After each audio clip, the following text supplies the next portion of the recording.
All right, folks, welcome. Harmless Dave here on the Harmless Dave channel and talking about real music in real time for people like you, me, and my special guest today.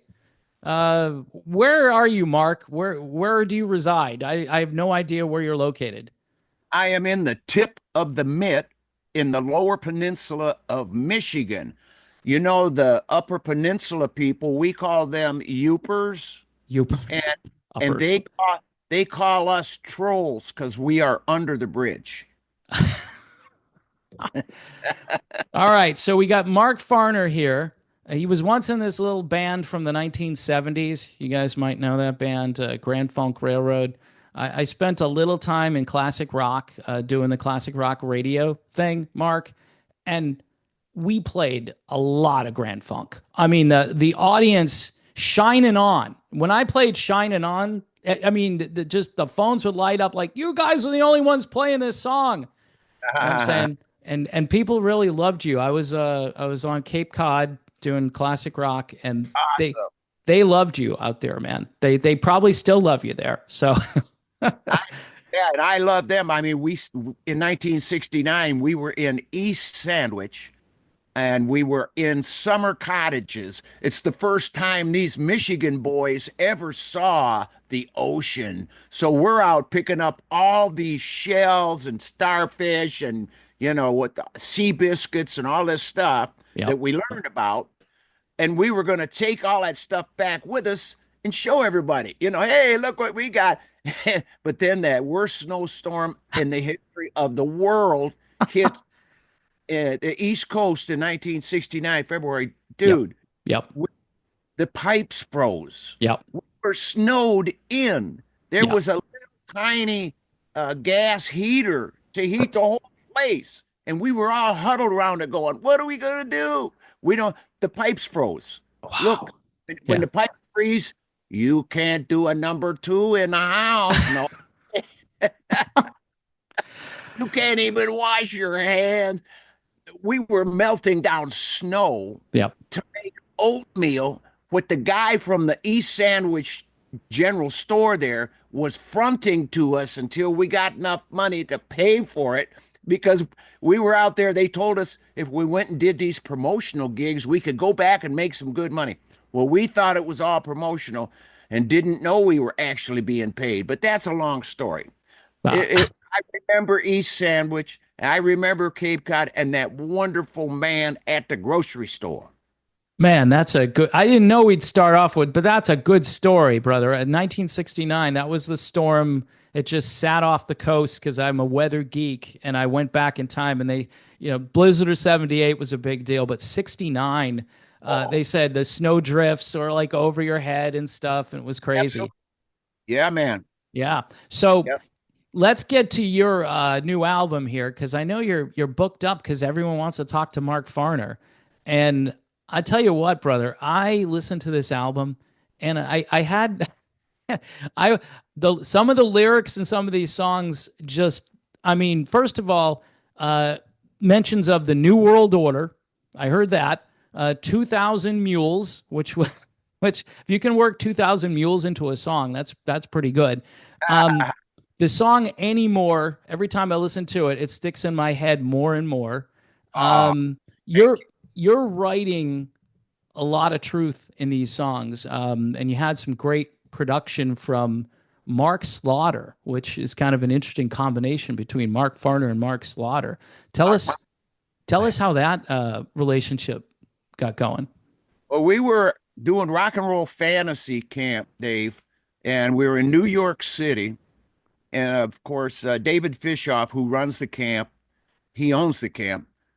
Good guy, good rocker, solid rocker. He comes to me and he says, "Hey, uh, would you like to go over and do the TV show?" Um, and I said, "TV show?" He says, "Yeah." He says, "They want you to come over and play I'm Your Captain." And I said, "Well, what do they want me to play it acoustic, or do they want me to play it with a band? How do you see it going down?" He Mm. says, "Dude, just take the fantasy camp band So there was Kip Winger on bass, uh, Sandy Gennaro from Joan Jett's band on drums, Teddy Zigzag from Guns N' Roses on keyboards, Bruce Kulick on acoustic guitar, Mark Slaughter on second, me on first, and we we went over and we're in the green room, waiting to go on, and I'm playing along, and Slaughter, this is our first time that we've really talked to one another for a long time, for any length of time, and so Hmm. and I'm noodling.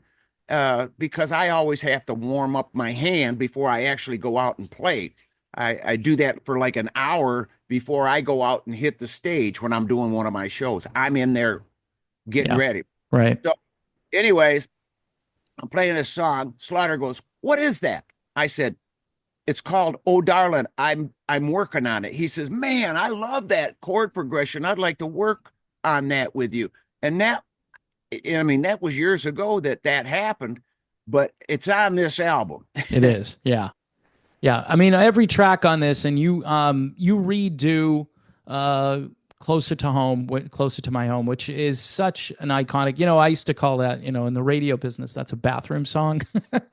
So I was always fond of that, and I loved all the different. It was like a classical movement. It changes, and it's got different. And how did a song like that get written? Did you write it in stages? I prayed one night. I always pray. I pray in the morning. I pray in the daytime. I pray whenever it hits me. I'm praying. And Amen. I did my "Now I Lay Me Down to Sleep" prayers that my ma showed all us six kids. And I put a little PS on the end of it, Dave. I said, "God, would you give me," I said, "please, would you please give me a song that would reach and touch the hearts of those you want to get to?" Period. Yeah. I went to sleep. I wasn't thinking of that prayer when I woke up, because I keep a steno pad next to my bed with a pencil there so that I can capture things without waking up my wife, you know. And because I've lost a lot of things. I mean, there were times I went to bed and I'm thinking of a song going, "Oh man, that's a smash hit. How'd you remember that in the morning?" I never remembered one of them, dude. So I keep that pen there, the paper. Yeah. And anyways, I roll over. I'm sitting on the edge of the bed and I grab the steno pad and I start writing, but I'm not consciously awake. I'm somewhere between heaven and earth in this state of being that is a wonderful place to be, man. What a wonderful place. I wasn't thinking about the prayer, dude. Hmm. And I start writing, and it's strange to me what I'm writing, you Yeah. know. Uh, but I knew better than to go back to the top.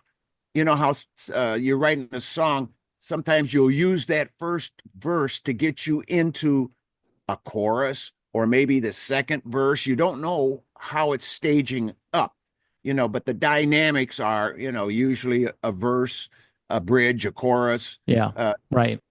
it all came at once. It just came.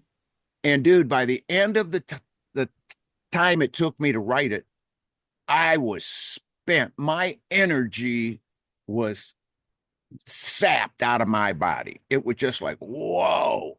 I put it down. I roll back under the sheets. I get up in the morning. I go out and make coffee. I'm sitting there drinking a coffee. I reach over. I grab my acoustic guitar. I had a George Washburn, US made Washburn. I pick it up. I start playing.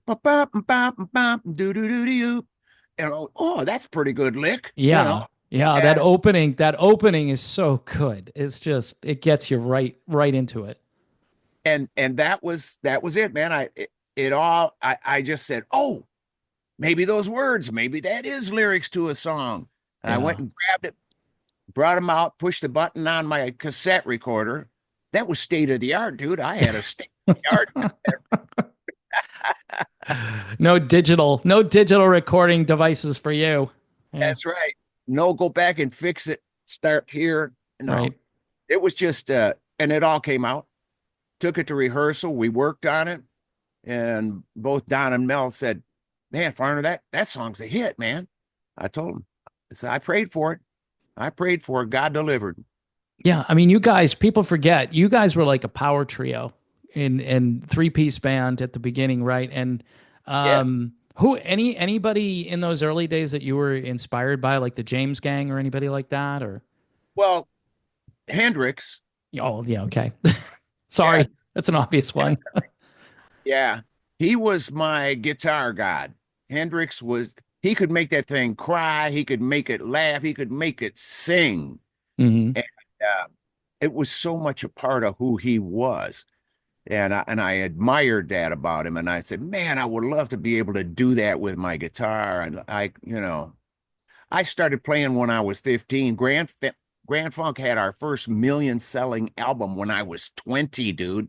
So it was fast. It was really fast. And Yeah, I mean, Jeff Beck, yeah, the that's Yardbirds, hmm uh, Fresh Cream. Uh, that was, when Cream was another Cream. power trio. Yeah, there you go. When they were Cream, man, that first album, wow, we loved Clapton's tone, which he never achieved on another album. Yeah, Or yeah. live. Yeah, we lived for that. We wanted to see that. Well, we were just young guys, you know. Yeah, it's amazing the kind of success you guys had. People probably forget the headlines from that time frame, but selling out stadiums like in record time. And I had older siblings, and my sister and my brother are all like, "We got to get Grand Funk tickets," and I'm like this little kid at the time. I'm like, "What are you talking about? Well, what's Grand Funk?" I mean, but you guys were like on top of the world. What was that like for you? Well, it was more than a dream come true. People say, "Oh man, that was a dream come true." I had never known how to dream like that. I'm a country boy from Flint, Michigan, just outside of Flint. Yeah. I grew up on a farm. My great grandfather built the house that we lived in. He poured every cement block that was constructing the house, and we lived where there was an orchard that he had planted. And on the back end of the orchard, there was a river that went through there. And that's where we went skinny dipping. And that, because that river went through a golf course, we had holes that we would dive down and get golf balls out of it, get them all shined up, and take them back to Tell the them. golf course and sell them. Yeah. To sell them, three for $1. Those guys were going, yeah, man, I'll take some of those. Yeah. So yeah, that was where I lived, and it wasn't, we were kind of country bumpkins, but I loved it, and that came with me on record. That's part of who people heard when they were, dropping the needle in the grooves on those first Grand Funk records, and it's still there. My country boy never left, and my love for this country never left. It's just increased. And the more I find out about things, Hmm. the more I like where my head is at uh, with regard to keeping some form of moral content about the American people, our citizenship, and who we are as the people. Yeah. Well, it shows up on this album too. I mean, um, Okay? like I said, you're talking about the New World Order. A lot of people aren't going to hear that in a rock song, Mark. And it's good that you're talking about these things. At one point, you talk about like the words of men, right, and how you don't trust the words of men, Yeah. maybe versus like the words of what God has to say. And you've been a Christian for a long time. I don't know. Were you a Christian while you were in Grand Funk, and when did that all happen? And Yes. yeah, Yes.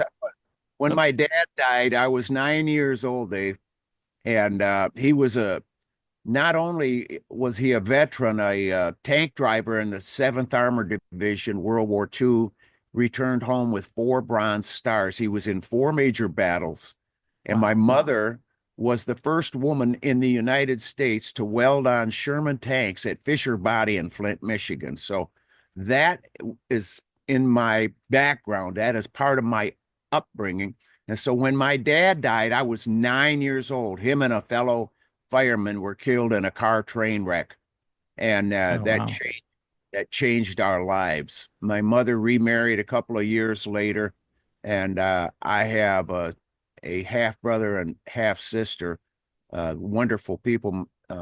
We still, family. My half brother, God rest his soul, passed away a few years ago. But when my dad died, that changed my whole life. To when my mother said, "You got to be the man of the family." I'm 9 years old. Yeah. Yeah, I that's walk rough. in because I'm in the dining room, and all of these people that were there, relatives that were consoling my mother, and they were sitting around the table, and there was a lot of cigarette smoke in the room. In those days, yeah. Yeah. So I walk in the other room, brother, and just before my dad died, he bought our first television set. We always had a radio, and we would listen to Lone Ranger and the Creaking Door and Flash Gordon and these other programs on the radio, and the video ran in our mind, as we're sitting Right. there. Yeah. But now, dude, we have the first television set, and I walk out of the smoky dining room. I go up into the living room, and the television is on. There's nobody in the living room. I walk in. Here I am, a 9-year-old kid, and Billy Graham is on the television. He's at Atwood Stadium in Flint, Michigan, and the television is running. And he says, "Do you need a touch from God?" I look over at him, and I'm like looking around, and are you talking to me? It's like, do you need the love of God in your life? And I'm going, Wow. oh my God, you must be talking to me. He said, "Come over and put your hand on the television set and pray with me." And I went and I put my hand on that television set and I prayed in faith as a 9-year-old kid. And Jesus said, "Suffer not the little children to come unto me." I Right. think he takes a lot of the innocence and the gullibility of children. And this nation is pretty gullible as far as a young nation. But I gave my life to Christ then.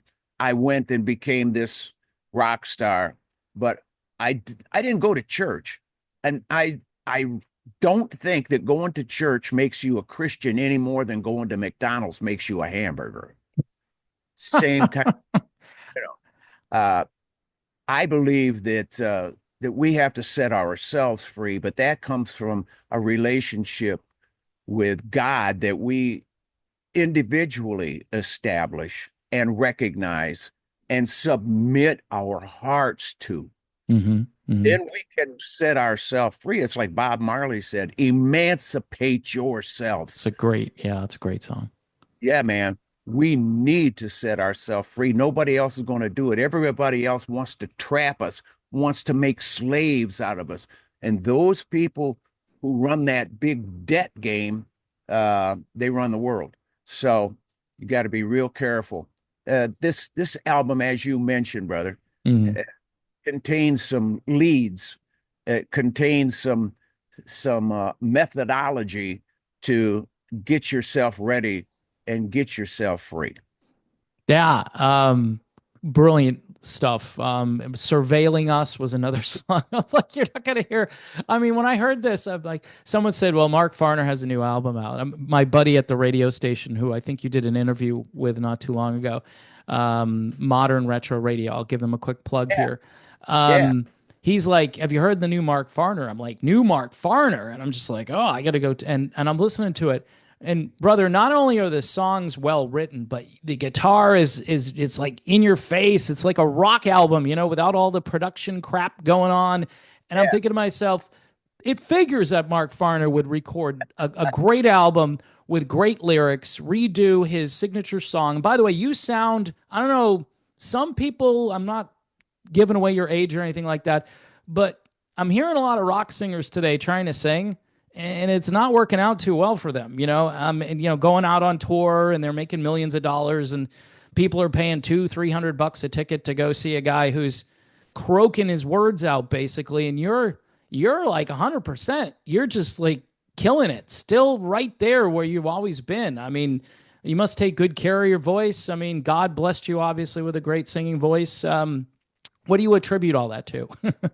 I think Thank you very much. That's very encouraging to listen to those words, brother. And I think that it's exercised by reason of use. When I'm out with my electric chainsaw in the woods, cutting firewood, I'm singing. Nice. When I'm in the barn with the barn cats, we've got three barn cats. They love to hear me sing. They just sit there on the bale of hay and they're just, yeah, go on with your bad self. We got LD and Yeah. we got Moira. My wife Lisa named the cat Moira after Moira. Peter Pan's wife. That her Okay. name was Moira, and I named the little guy, our little boy, Spot, because he's got one spot right in the middle of the back. And they encouraged me to sing, and I said, "Oh, you want to hear me sing?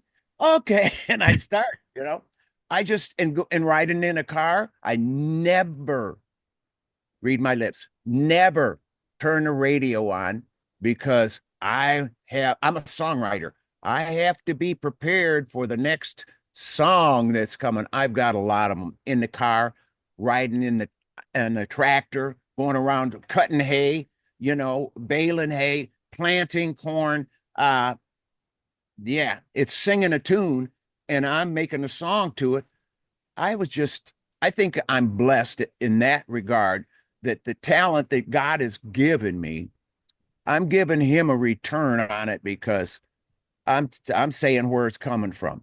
And I think, the fact that I can still sing the songs in the same key has a Yeah. lot with uh, what I'm saying and what you're asking me, brother. I think it has everything in the world to do with this. And I'm here to say that God is great, man. That that this life is okay, but after this life, man, we that's when we start our journey. I've been there in 2012. I died twice on the table in the hospital, so I know what it's like on the other side. But I can't tell you because a lot of that didn't come back true. On that other side, I even knew what the purpose of these Earth years was, but I don't have that. I think it put me into sensory overload mode, and it'd be like plugging a 110 fan into 220, just instant smoke. Wow. Wow. Yes, I have read about that. Now you were what, having an operation? What was going on? I had a bundle branch block, which is, your heart, the lower ventricle squeezes, and it's a reaction, this nerve reaction to a trigger that your brain is telling. Mine didn't get the signal. It went, I think I'll just do this. And it didn't do this. So I had a bundle branch block that killed me eventually. As they I left the hotel, my wife and I were at the Renaissance Center in Detroit. We were down doing some PR, and I left and went out to the hospital. And when I was on a gurney in emergency room, they had me hooked to an external pacemaker, and I died twice on that damn thing. Wow. But I came back, and I know where I'm going. It's like when you leave your bone suit, you know everything. It is so, oh my God, it is so contrary to this world.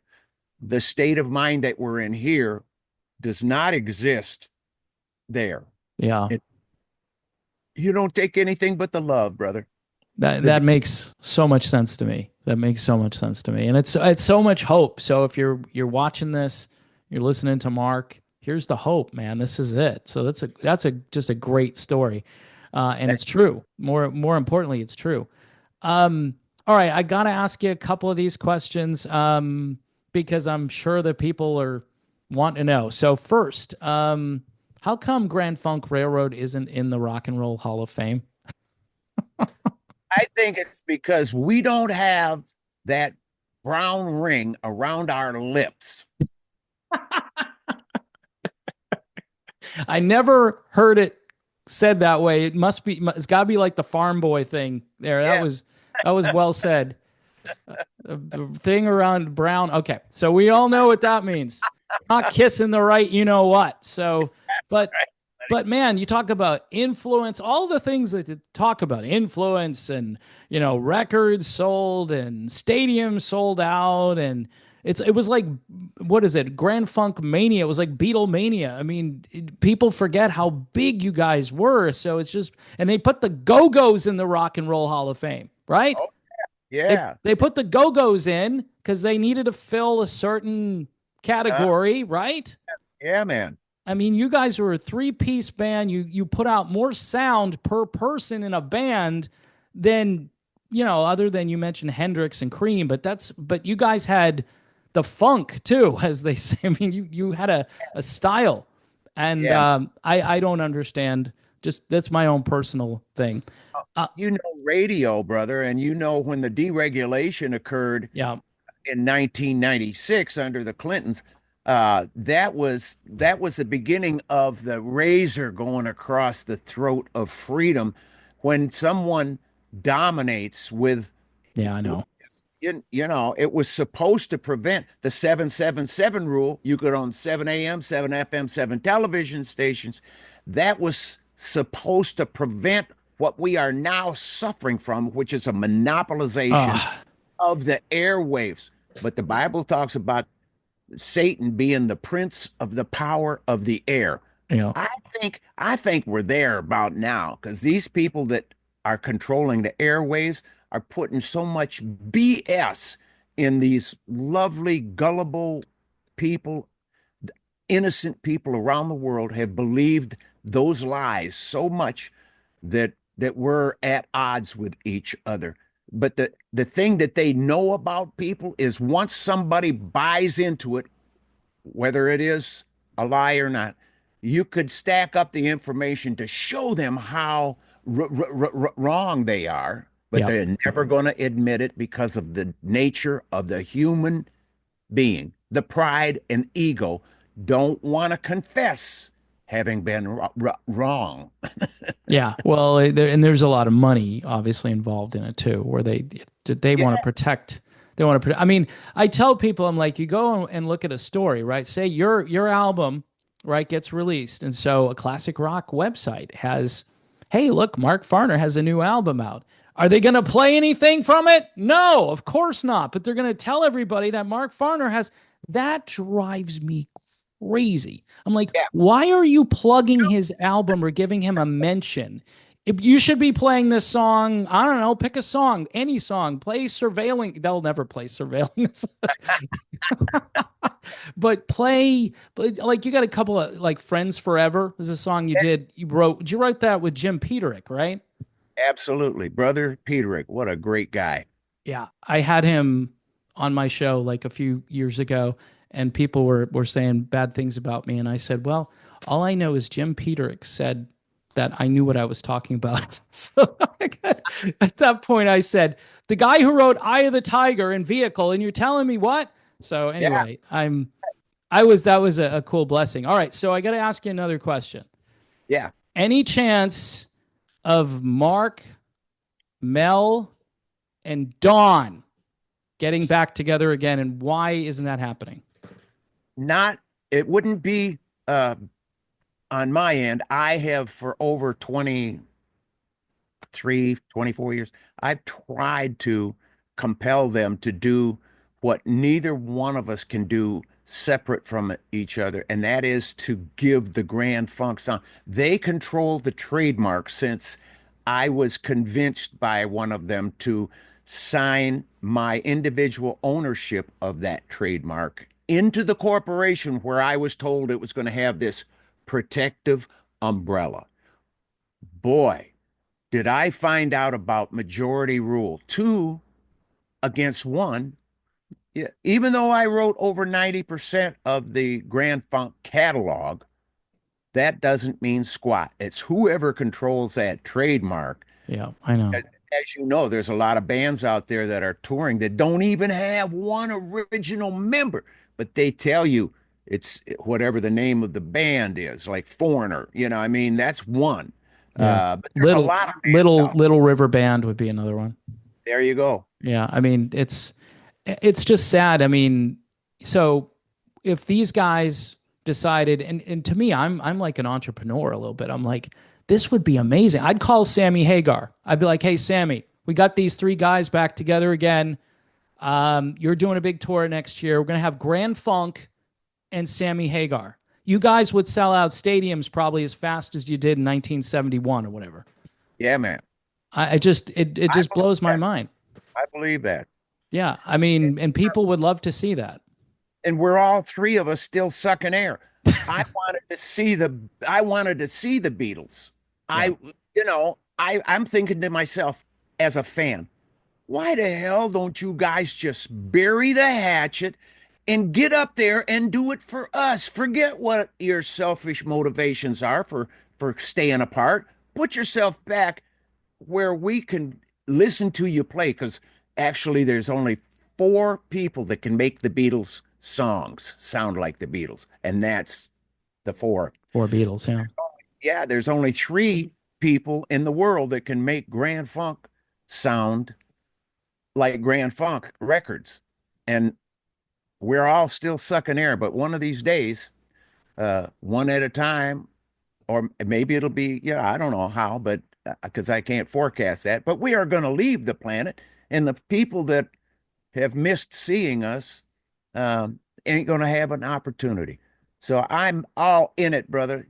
Uh, hey, Dave, if you can get to them other guys and tell them I'm ready, man. I, I don't think they'll come on here, but maybe, the problem with all of this is that the fan, I think, is the one that gets Yeah, shortchanged. And then the casual fans are told, hey, it's Grand Funk Railroad.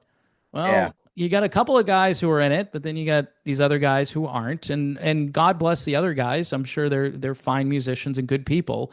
But right, the original band was these three guys who made this much noise and this much racket, and everybody loved that band. And so it would be good. It would be good business. It would be good. Obviously, you've had to forgive and practice real hardcore forgiveness, and you've been able to do that, huh? yeah, absolutely. Because I mean, if you didn't, that that would eat your lunch, dude. Yeah. And I am the captain of this ship. I will do what I want to with that power. I'm not going to waste it on negative self. I want to do positive things. As you can tell by the songs on this album, I want to do positive things with my life. And one of them would be to get that band back together, bring the people together, and give them some love, some real hard love. Amen to that. Amen, brother. All right. Well, listen, we're going to wrap things up because this has been a great conversation. Before we go, though, are you out there doing gigs? You got any tour dates coming up? Anything we can help promote? You're going to be anywhere where I can Yeah, tell everybody go over here and see Mark Farner? well, tell them to go to markfarner.com, where the dates that I do have now are listed, and the dates that are coming to for next summer to promote this album. There it is. He's got the vinyl. So, oh yeah, you can get that on Amazon next day delivery, by the way. Yeah, closer to my home. Yeah. And There- There's my nice. little blue guitar with my blue hat. I got a Blue Betty, which is the hat, and Betty Blue, which is the guitar. And I named her Betty after my mom, God rest her soul, who got me into playing guitar when I was 15 years old. Got me 6 lessons and rented a flat top guitar. Uh, who is to know that 5 years later we would be having our first million selling album? That's unbelievable. What a story. Have you written a book, by the way? Did you ever write a book about this? There is an authorized biography done by Christopher Englehart that did Beatles Undercover, and he did Joe Perry's book. But there's another one going to have to happen before I stop sucking air. Well, We have a lot of stories and a lot of things that people, I think, need to hear, need to know about. yeah. Well, a lot of rock and roll history, and unfortunately, a lot of people, Mark, are starting to forget. This is what 50 years ago in some cases, or more in your case. But Yeah, man. you look good for what are you? You're in your 70s, but Thanks. you could probably be like, I don't know, 50 something, whatever. Ah, Um, bless your I heart. I'm thankful that you came on, and this has been a great talk. And I pray and hope for the best for you for the rest of this year and into 2025. And you know what? Maybe I'll just call Sammy Hagar and say, hey, just if Mark Farner opens up for you with his killer band, his American band, and he's got some great songs, and people need to hear it. So maybe I'll try to do that for you. Bless your heart. God bless you, buddy. I appreciate that. I love Sammy. He gave me a jug of tequila one time. I'm sure he did. All right. Well, listen, brother. Merry Christmas and Happy New Year to you. You too, brother. Jesus is the reason for the season.